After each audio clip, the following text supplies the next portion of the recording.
sikap hidup seseorang dibentuk oleh keyakinan yang dimilikinya.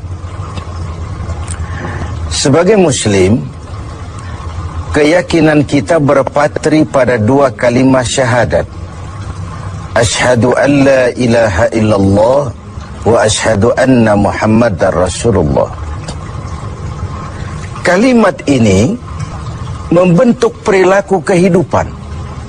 Itulah ikrar yang kita ucapkan. Artinya, pada saat kita berkata asyhadu an la ilaha illallah, saya bersaksi tidak ada Tuhan selain Allah, kita sudah melaksanakan sebuah ikrar. Kalau saya yakin tidak ada Tuhan selain Allah, itu berarti saya tidak akan pernah takut kecuali hanya kepada Allah. Saya tidak akan pernah menggantungkan hidup kecuali hanya kepada Allah. Saya tidak akan melarikan persoalan kecuali hanya kepada Allah. Saya tidak akan minta tolong kecuali hanya kepada Allah. Saya tidak akan minta rezeki kecuali hanya kepada Allah. Berurat dan berakar itu di dalam hati, membentuk kepribadian dan mewarnai seluruh langkah kehidupan kita. Di zaman kita fasih betul mengucap dua kalimat syahadat. Tahlil pun lancar. Tetapi konsekuensi dari kalimat itu sering kita abaikan. Apalagi kita sedang berhadapan dengan zaman yang serba sulit seperti sekarang ini.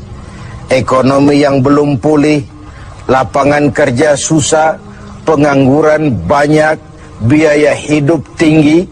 Orang mudah mengalami proses pergeseran nilai. Sholatnya masih menghadap Allah, tapi kepengen dagangan laris menghadap dukun. Dicampurlah itu, iyyaka na'budu wa dukun nasta'in. Ini kan sudah gaya hidup yang sinkrit. Nah, puasa melahirkan keikhlasan. Kenapa? Karena ibadah ini seperti kita pernah bicarakan tanpa sugesti. Mungkin kalau kita sholat masih berharap dilihat orang. Kita membayar zakat, kita bersedekah masih berharap dilihat orang. Tapi dengan puasa hanya kita dan Allah saja. Ini harusnya melahirkan gaya hidup keikhlasan. Bahwa kalau kita sudah berbuat, yang penting kita dan Allah saja. Mau dipuji orang atau tidak, mau didengar orang atau tidak, mau dilihat orang atau tidak, yang penting saya sebagai pelaksana sebuah ibadah dan Allah sebagai tempat tujuan kenapa ibadah ini saya laksanakan. Karena itu, pada jumpa kita sore ini, kita akan bicara tentang ikhlas dalam menghadapi kehidupan ini. Sebab bukan saja hanya sholat kita harus ikhlas, puasa harus ikhlas, zakat harus ikhlas. Menjalani hidup ini pun kita harus dengan penuh keikhlasan. Kita tahu bahwa apa saja kalau sudah mulai kita gantungkan kepada yang selain Allah, bersiaplah untuk kecewa. Apa saja kalau sudah mulai kita gantungkan kepada yang selain Allah, bersiaplah untuk kecewa. Nah, ikhlas tentu bukan hal yang mudah dilaksanakan, walaupun sangat mudah untuk diucapkan. Tetapi inilah yang diperintahkan Allah kepada kita. Kalian wa ma umiru illa liya'budullaha mukhlisin. Kalian tidak diperintahkan kecuali hanya menjadi penyembah Allah yang penuh keikhlasan. Penyembah Allah yang berangkat dari semangat keikhlasan. Saya ingin mengungkap apa yang pernah disampaikan oleh Imamul Ghazali tentang keikhlasan ini. Beliau menyatakan, An-nas kulluhum mauta illa al-alimun, wal-alimuna niyamun illa al-amilun, wal-amiluna mughtarruna illa al-mukhlisun. Manusia, kata Al-Ghazali, pada dasarnya mati, kecuali orang yang berilmu. Orang yang berilmu walaupun dia hidup, tidur, kecuali yang mengamalkan ilmunya. Dan orang yang mengamalkan ilmunya, banyak yang tertipu, kecuali yang ikhlas di dalam mengamalkannya. Begitulah dalam kehidupan ini, manusia pada dasarnya mati, kecuali orang yang berilmu.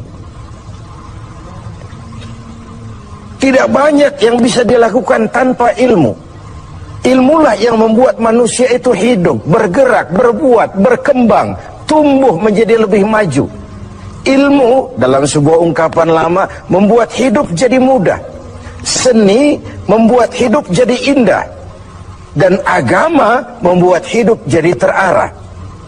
Dengan ilmu hidup jadi mudah. Apa yang hari ini terjadi di benua lain, hari ini juga kita tahu dari kamar kita. Dari kamar kita bahkan kita bisa ngobrol ke luar negeri. Itu kemudahan yang terjadi karena faktor ilmu. Dahulu tahun 50-an, orang kita kalau pergi haji ke Mekah 6 bulan. Kita sudah lupa dia baru pulang 6 bulan. Yang ada cuma kapal laut, sementara Mekah Madinah unta. Sekarang orang berhaji cukup 1 bulan. Kemajuan ilmu yang menciptakan Boeing memotong waktu 5 bulan. Ruang dan waktu sudah bukan masalah. Manusia mati kecuali yang berilmu. Orang yang berilmu, walaupun dia hidup, tidur, kecuali yang mengamalkan ilmunya itu. Nah, orang yang mengamalkan ilmunya, banyak yang tertipu. Merasa sudah banyak karyanya, sudah banyak ibadahnya, sudah banyak kebaikannya. Mereka banyak yang tertipu, illal mukhlisun, kecuali yang ikhlas di dalam mengamalkan ilmunya itu. Ikhlas itulah roh dari amal yang kita kerjakan. Amal tanpa ikhlas, jasad tanpa roh, mati nilai amal kita. Nah, dan iblis itu luar biasa. Sehingga Nabi katakan, iblis masuk ke tubuhmu, menggodamu melalui saluran darahmu. Persempit jalan masuk iblis ke tubuhmu. Sahabat bertanya, dengan apa ya Rasul? Dengan zikir dan lapar. Saya ingin mengulangi hadis ini. Iblis masuk ke tubuhmu, menggodamu melalui saluran darahmu. Persempit saluran masuk iblis ke tubuhmu. Dengan apa ya Rasul? Dengan zikir dan dengan lapar. Jadi ketika kita melaksanakan ibadah puasa ini, kita mempersempit ruang gerak iblis. Itu makna bahwa kalau datang Ramadan, diikat setan dan iblis itu. Siapa yang mengikat? Ya kita sendiri. Dengan apa? Dengan ibadah puasa. Kita ikat dia, tidak berkutik, memperturutkan hawa nafsu sebagai kendaraan utama si iblis tadi.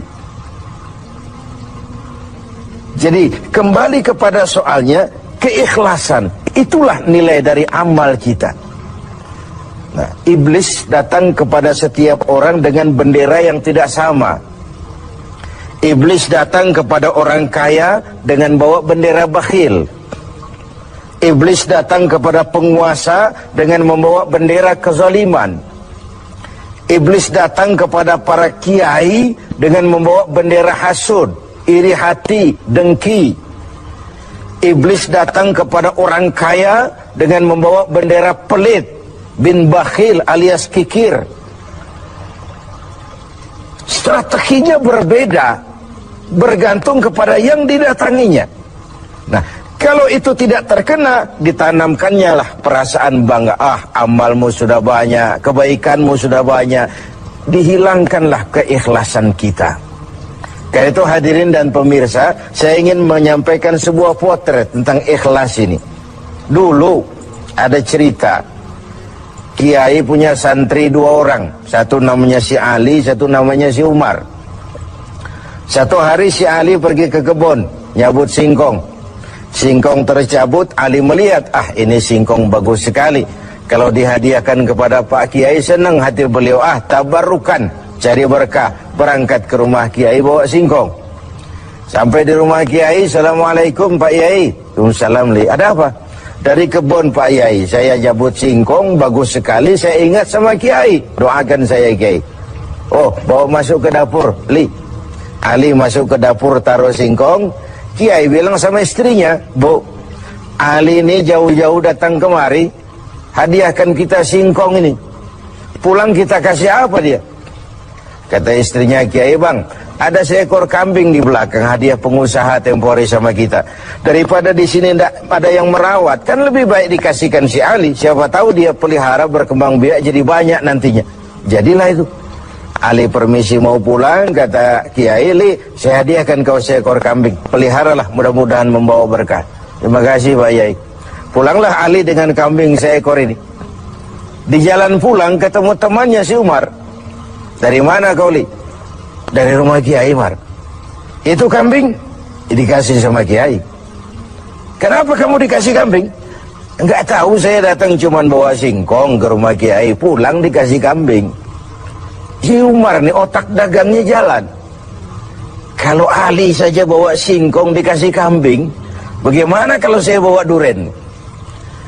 Jadi mampirlah si Umar ke pasar beli duren 3 buah, dibawalah ke rumah Kiai. Kiai, assalamualaikum. Ada apa, Mar? Duren Kiai, ikhlas karena Allah, ikhlas Kiai, silakan. Oh, bawa masuk ke dapur, Mar. Umar taruh singkong taruh duren di dapur. Kiai bilang lagi sama istrinya, Bu, Umar ini datang bawa duren lebih banyak dari yang dibawa si Ali. Kita kasih apa dia pulang? Kata istrinya Kiai, Abang nih kambing seekor pun sudah dikasih Ali, Bang. Sudah nggak ada apa-apa lagi di rumah. Gitu ya? Iya. Jadi macam mana? Kata istrinya Kiai, begini sajalah, Bang.